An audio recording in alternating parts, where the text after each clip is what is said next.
Bom, ecoando o Derrida, é preciso rejuvenescer diversos termos, é preciso rejuvenescer a linguagem, inclusive política. É preciso, sim, ter um conhecimento das esferas políticas e da macropolítica, mas rejuvenescer o termo, trazer o termo para o nosso corpo, procurar ver que nós fazemos política da nossa própria vida no sentido, num sentido amplo de potências e movimentação e intensidade. Mas, na verdade, eu estou dizendo tudo isso porque, e quando Derrida é um tanto quanto ridículo falar em animal, colocando todos os animais na categoria animal, onde estariam as formigas e os macacos. É um gesto grosseiro, inclusive simplista demais, comercial demais. Da mesma forma, gato é gato, não é animal como todos os animais. Gato é gato, com as suas, com a sua singularidade. E aliás, cada gato tem a sua singularidade. Mas gatos, o gato é um, ani- chamam de animal doméstico, junto a outros animais domésticos, como o próprio cão. Mas isso é um pouco infame. Gato é gato, muito diferente de cachorro. Então vamos olhar as coisas, vamos rejuvenescer os termos. Eu estou escrevendo bastante sobre isso e farei mais vídeos sobre isso. Rejuvenescer as palavras e ressignificá-las, desconstruí-las, reconstruí-las, sei lá, no sentido de que a gente usa termos, clichês que nos foram ensinados como se fossem naturais. Não são.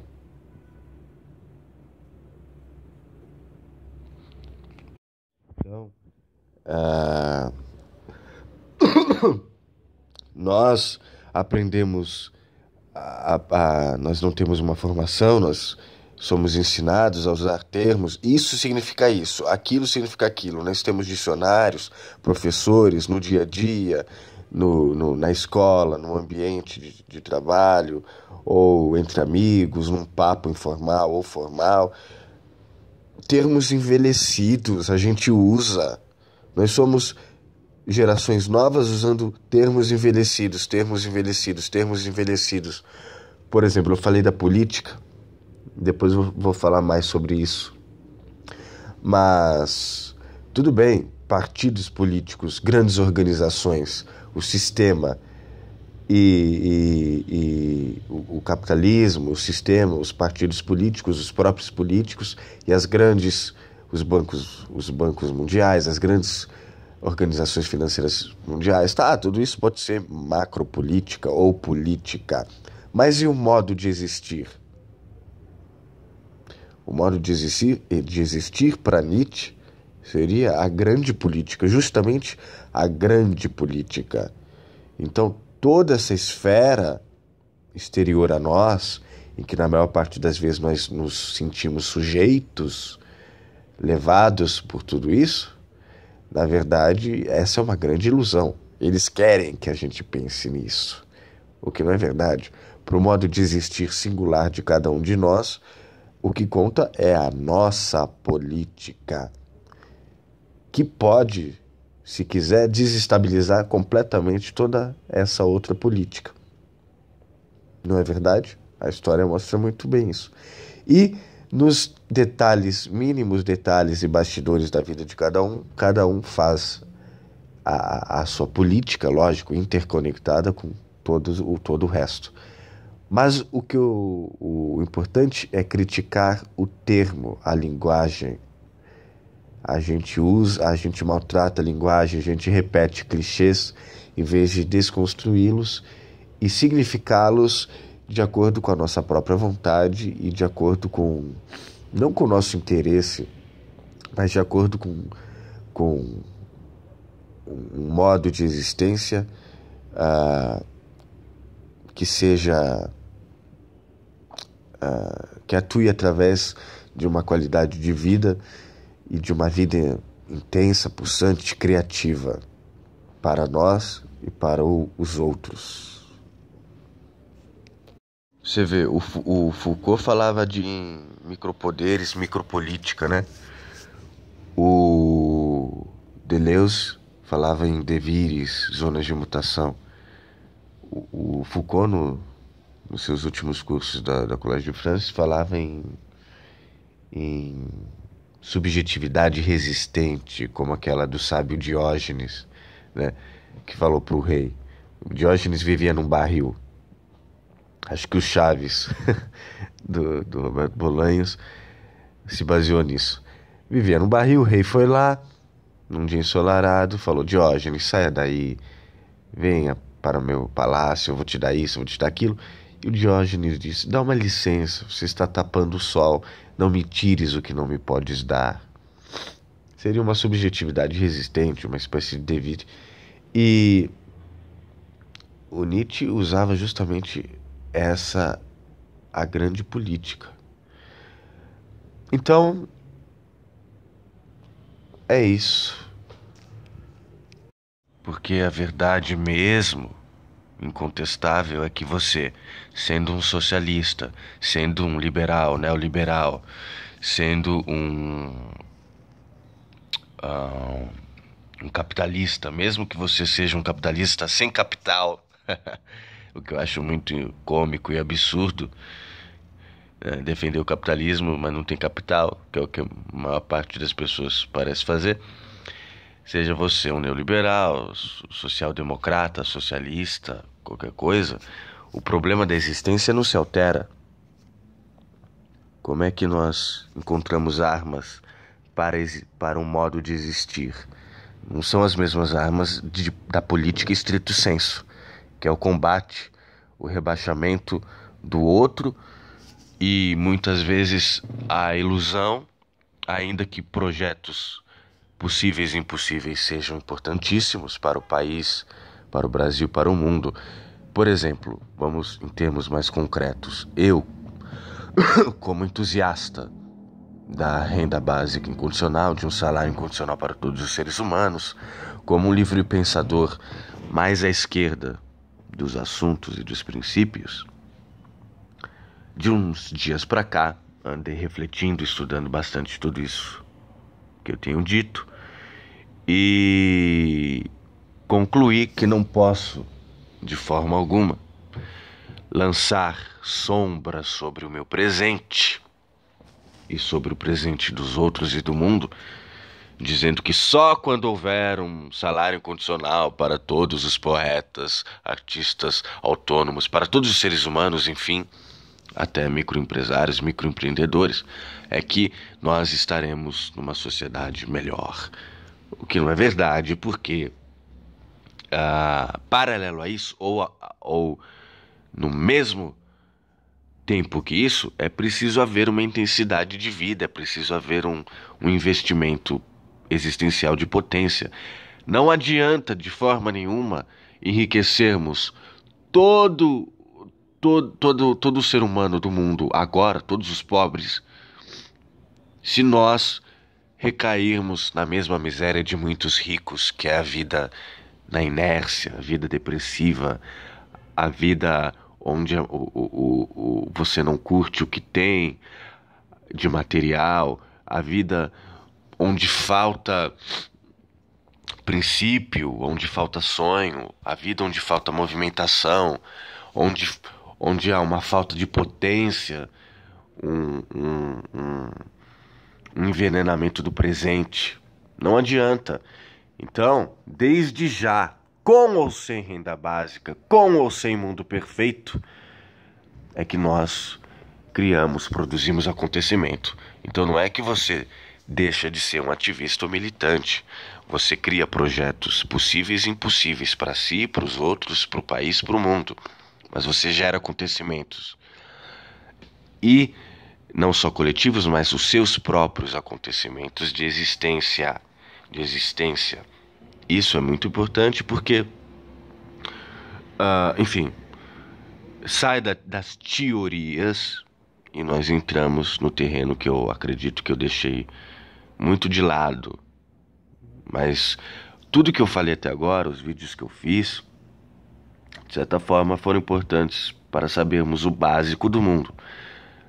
Mas, e no dia a dia, e na nossa vida, no final das contas, independentemente se você é do centro ou se você é da periferia, independentemente se está debaixo do clero, da religião, da monarquia, da república, de uma ditadura, de um fascismo, de um nazismo, de um socialismo, independentemente de qualquer porra, entendeu? E é preciso um palavrão para dizer aquilo que todas as outras palavras comportadas não dizem. Independentemente de tudo, o que conta é o seu modo de existir no final das contas. Se não está bom aqui, você vai para outra zona, para outro lugar, mas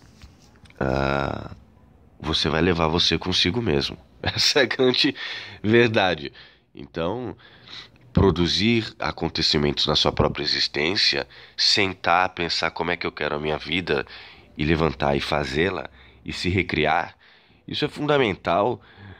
Isso sim é a grande política, independentemente do que está por aí, do que as pessoas estão por aí.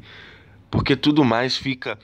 Os ativistas e os militantes envenenam o próprio presente, lançam sombras sobre o mundo, como muitos religiosos dizendo que tá uma merda e que só vai ficar bom quando for assim assim. Como assim assim assim nunca chega, então, sabe, nós ficamos impotentes, vítimas, fraquinhos. Isso é uma merda, uma merda, uma merda. É preciso encarar a nossa vida como uma matéria de tempo, onde o acontecido não tem tanta influência sobre nós. Ao contrário, nós somos criadores da nossa vida e aí na cabeça dos acontecimentos, criando os acontecimentos. E o que aconteceu, seja na nossa vida pessoal, nacional, mundial, humana, ela não pode ser um fardo em que nós estamos fraquinhos, impotentes. Ela deve ser uma espécie de medalha, mas não para nós nos gabarmos e dizermos como somos, como nos sacrificamos, como, sabe, esses papos cristãos e religiosos, não. Mas uma medalha no sentido de que me empurra para frente o acontecido, todos os acontecidos, familiares, pessoais, amorosos, tudo, todo, e aí eu me confundo com a humanidade inteira, tudo que aconteceu com a humanidade que me atinge de uma forma ou outra, e que tudo que aconteceu antes de 93, foi quando eu nasci, tudo isso tem uma força sobre mim? Tem. Mas tudo isso não me aprisiona, não é um peso. Tudo isso deve ser um empurrão. Entendeu? Nossa. Quando a gente faz esses tipos de exercícios mentais, e eu estou ainda no meu caminho, é lógico. Nada, tudo perde importância. Você cria uma importância da sua própria potência que ao invés de envenenar o presente, faz com que ele reviva. É preciso vivificar o presente, potencializar o presente a si mesmo, como uma miríade de oportunidades criativas para a nossa própria existência. É claro que existe, eu pelo menos, livre pensador à esquerda, como entusiasta da renda básica incondicional, mas isso não quer dizer nada, no final das contas, enquanto modo de existência.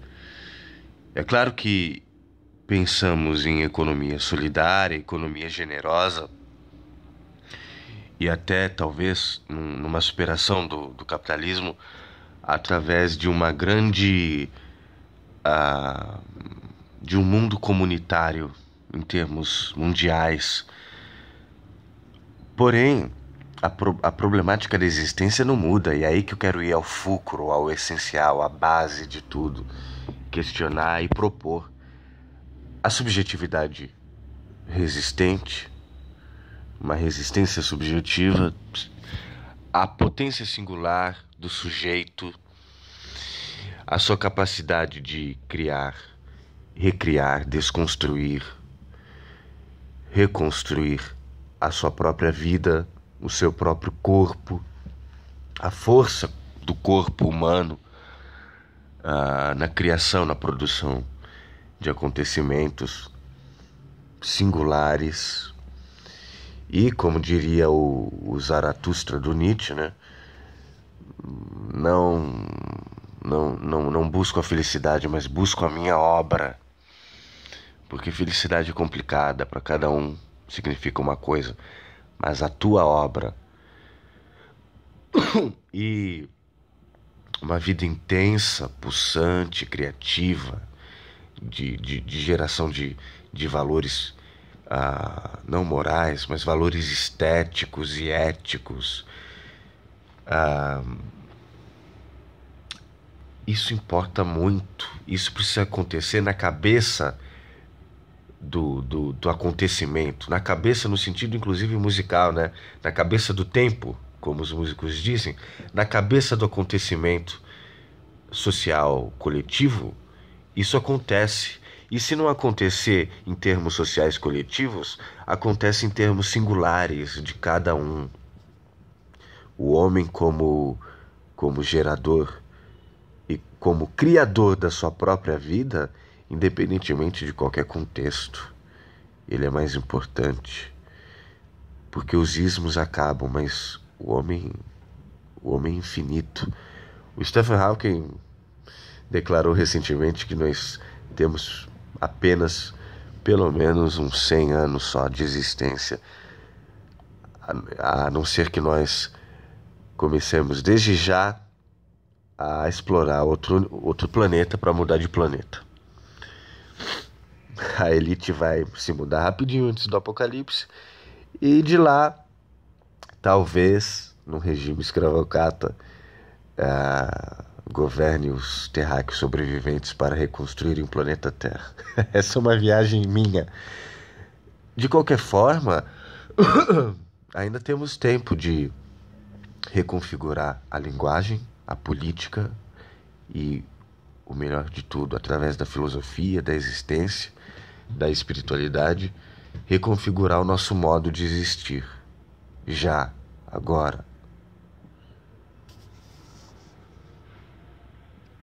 Trocando um pouquinho, então, é aí que eu proponho, depois de falar em tudo isso, né? E nessa injeção de ânimo que eu propus, trocar um pouquinho o ideal, trocar a teoria, as ideias, o ideal, as ilusões e os sonhos, que são muito importantes, como eu já disse, né, na criação de projetos possíveis e impossíveis, mas trocar tudo isso pela vontade, pelo desejo. O que é que você quer? O que é que você deseja agora? E, através da razão, do pensamento e da sua força, da sua potência de criar acontecimentos, a experimentar o processo, que na maior parte das vezes é muito mais significativo do que a chegada.